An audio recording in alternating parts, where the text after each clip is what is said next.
the bearded ghoul can put on an intimidating display for potential predators.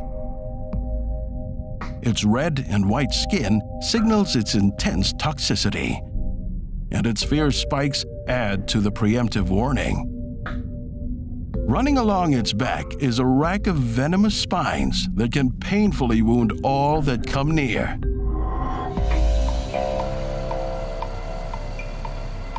Meet the giant red-headed centipede. Actually, you probably don't want to. It's one of the nastiest invertebrates in the American Southwest, and it's got legs to die for. That's terrible news for this unsuspecting cricket. In a battle for survival, the cricket doesn't stand a chance. The giant red-headed centipede is actually only 7 inches long, but it has an enormous presence. It's got a very tough shell and 42 sharp and sticky legs. And most importantly, it has venom that delivers a knockout punch, as the cricket is about to discover. Oblivious, it lingers, and the centipede waits and watches, or it appears to be watching. Although the centipede has 8 eye clusters on its head, with 200 little eyes each, the centipede can only detect light and dark. Another sensory organ proves to be more useful. Chemoreceptors, conveniently located in the centipede's antenna, detect the chemical traces emitted by its prey. All the better to smell you with, my dear. When the right moment comes, the centipede pounces. And with those appendages, resistance is futile. The centipede's legs are a straitjacket from which no insect can escape. And it uses as many legs as it needs. Once the cricket is secured, it's time for the coup de grace, potent venom. And it's there, at the ready. The centipede's first pair of legs are actually venom-filled fangs. The poison is rich in neurotoxins.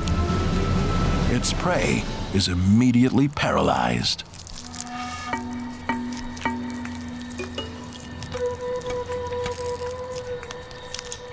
The centipede's powerful jaws easily break through the cricket's shell.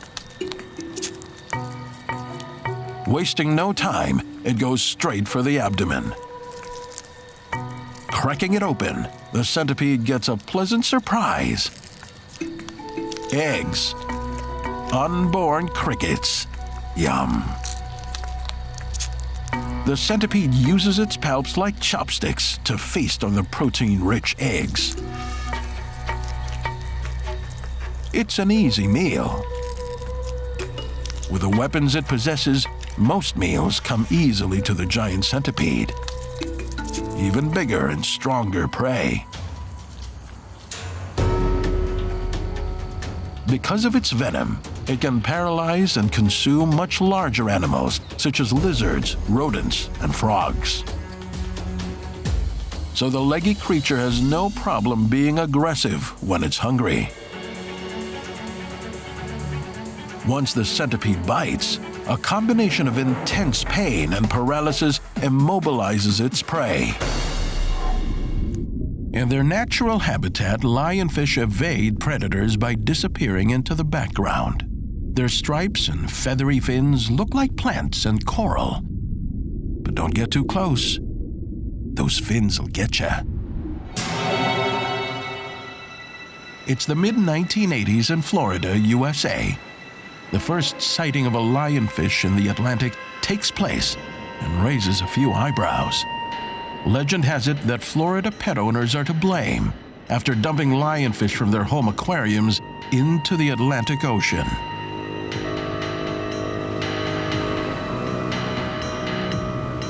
3 decades later, an alien invasion is well on its way to devastating massive amounts of native fish populations and coral reefs in these waters.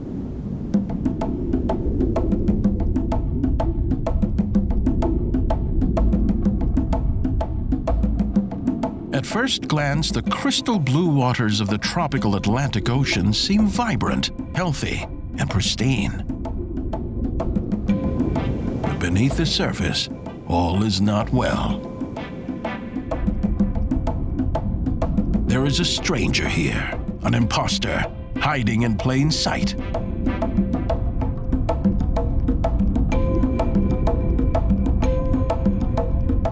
The lionfish. It's an invasive species here, and it's completely out of control, slowly and systematically annihilating this delicate ecosystem. Their native habitat is the Pacific Ocean, where their striking color patterns send a strong message to predators. I'm venomous, so don't try anything funny. And they usually don't, because they've learned the hard way. Here in the Atlantic, naive predators pay dearly for their curiosity. One bite of this alien species leaves them with nothing but a mouthful of pain, poison, and sometimes death.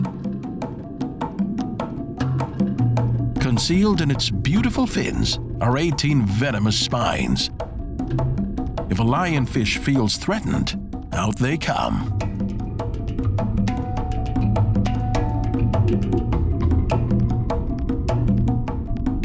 Prey fish aren't much better off. Here in the Atlantic, they have not learned to recognize its feathery fins. And by the time they've seen them, it's usually too late. Lionfish blend exquisitely into coral and vibrant plant life. Then they ambush, pinning their prey to the rocks with their billowy pectoral fins. One lightning-fast strike, and it's over.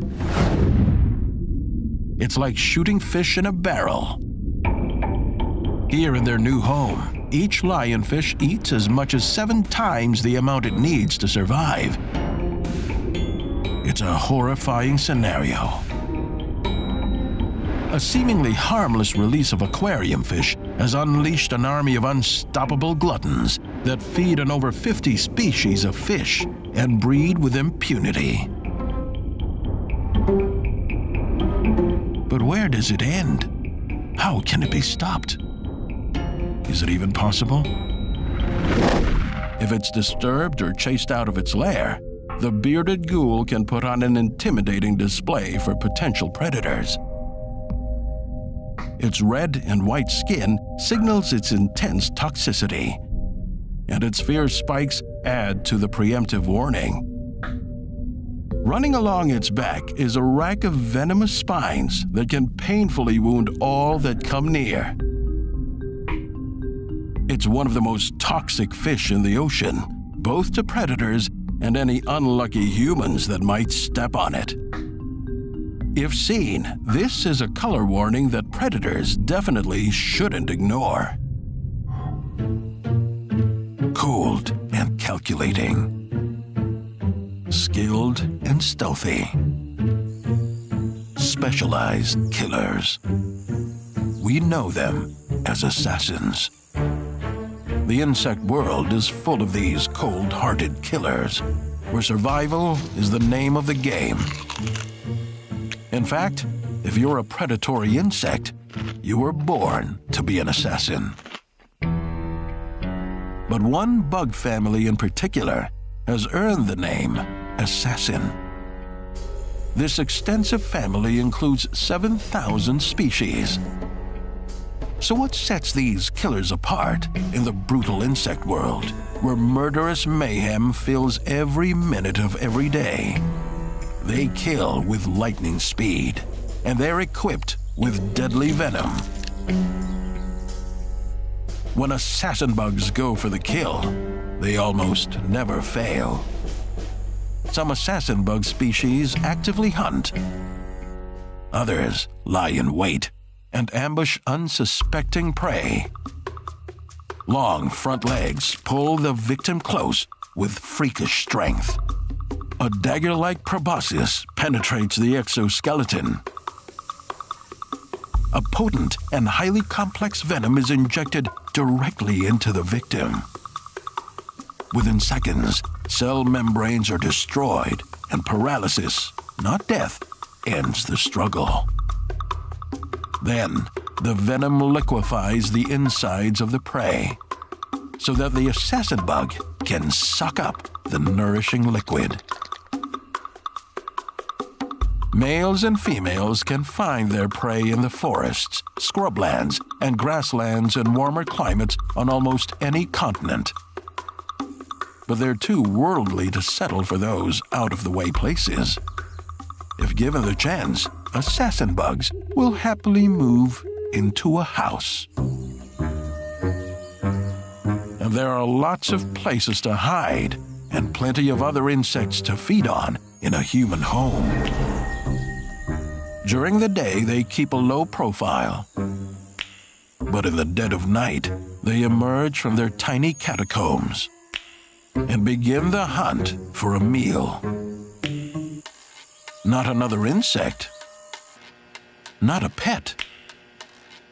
A human. At its most vulnerable. Asleep. Human blood straight from the source. These assassin bugs are not the first or the last insect to lay claim to human flesh. Some assassin bugs, the Konos bugs, are known for biting humans on the lips. Like their cousin, the bedbug, these species are attracted to the carbon dioxide humans exhale. A ghoulish practice, and the reason these assassins are known as kissing bugs. But a venomous kiss can bring with it something far more insidious. In the Americas, it can bring shagus, a parasitic disease. The symptoms are usually mild and often undetectable. But other times, shagus can cause grave damage to major organs and could lead to death. An unnerving thought. Seems like we'd be better off without them. Strangely enough, it's not that simple. Our relationship with these notorious bugs is complicated. Just like the cold-blooded killers they're named after, these bugs can be commissioned to do our bidding. They're excellent predators, and their ferocious hunting prowess is of great benefit to farmers. They exterminate thousands of pests, protecting precious crops in the process. This is a novel approach to deception, where animals stand out rather than blend in. It's called aposematic coloration, also known as warning coloration. Using bright colors as a visual statement, their goal is to stand out like a flashing red light. It's a message to potential predators that they are poisonous, venomous, foul-tasting, or at the very least, unpalatable. And the strategy is highly effective. Some of the most common aposematic vertebrates are poison dart tree frogs. There are more than 300 species living in the lush tropical rainforests of Central and South America. These brightly colored amphibians, no bigger than the size of your middle finger, come in a range of vivid, high-contrast hues. Generally speaking, the following rule applies. The brighter the color, the more toxic the frog. If predators ingest this poison, they can expect the worst. Seizures, numbness, excruciating pain, paralysis, and death. Predators that attack a brightly colored frog and don't actually die quickly learn to avoid similar-looking ones. Unlike its dart frog cousin, the red-eye tree frog isn't poisonous. But it has a strategy to fool predators. The frog is normally camouflaged in the lush green canopy of the Central American rainforest. But it's hiding something. If approached, it will suddenly open its huge red eyes, hoping to startle birds or snakes and make them second-guess their choice of prey. If this doesn't work and the attack continues, the tree frog assaults its enemy senses with a color bomb. The frog exposes the full extent of its body, revealing blue sides and orange feet, which are otherwise hidden. The false color warning might confuse its predator, just long enough to make a getaway. In general, animals deploying warning coloration use colors or patterns that emphasize rather than disrupt their outline. They want to be seen. They want to stand out. Emperor scorpions are a scary sight, creeping and crawling with pincers and stinging tails. Their black color blends with their burrows, allowing them to wait and ambush their prey. But at night, it's a different story. Under the UV light of the moon, they glow. Now, why would they do that? In the wild, they live in the humid rainforests and dry savannas of West Africa and have a most terrifying reputation.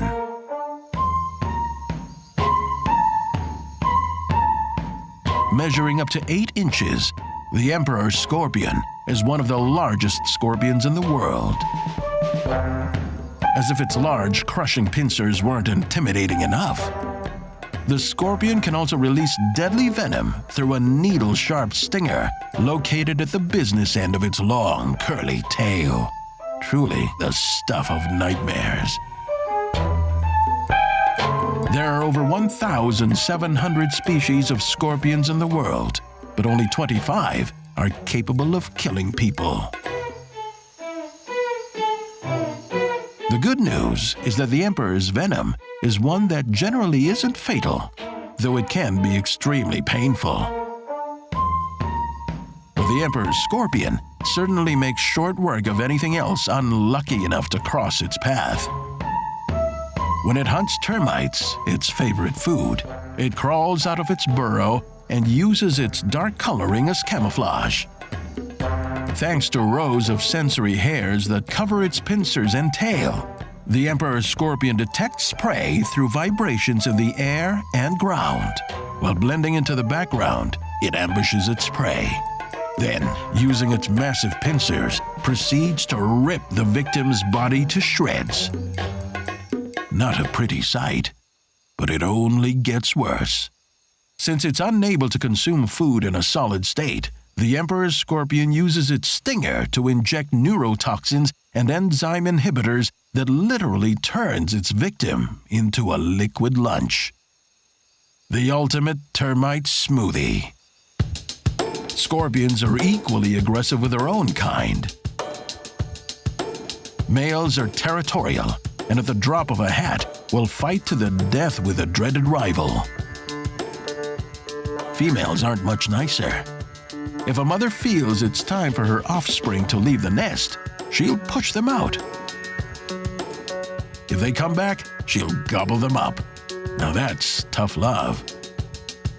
As if the emperor's scorpion wasn't creepy enough, believe it or not, it can also glow in the dark.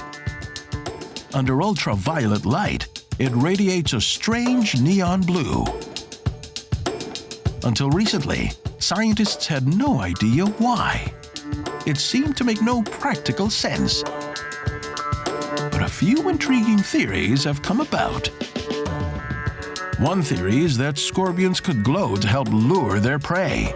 But research suggests that insects actually avoid fluorescence, so there would be no upside for a scorpion trying to snag a meal. Some say the glow might actually help scorpions hide more successfully from predators like birds, bats, and some mammals. As nocturnal creatures, maybe scorpions have developed a way to feel or see UV rays shining down on them from the moon and the stars. Maybe a scorpion's body is like a giant photon detector, a giant eye that can read the levels of UV light emanating from the moon. If that's true, then it would certainly be helpful in avoiding being exposed to enemies in full moonlight.